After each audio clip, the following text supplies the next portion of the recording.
For today's video, it's Katrina's prenup shoot at the Gallo Yacht Club here in Manila Bay.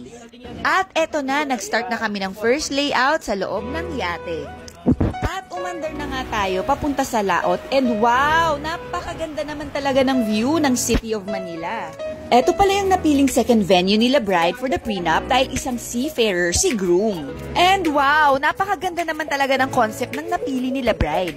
And a pro tip, when choosing your venue for a shoot, you have to take into consideration the concept and the personal background and story of your client.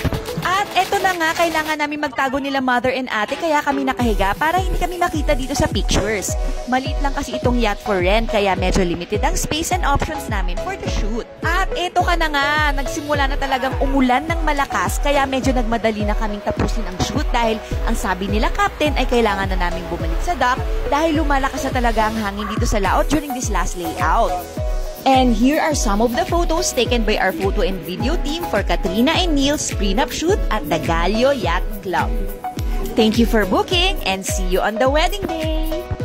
Follow us for more makeup tips and your most beautiful transformation by Airbrush Makeup by Grace Del Rosario.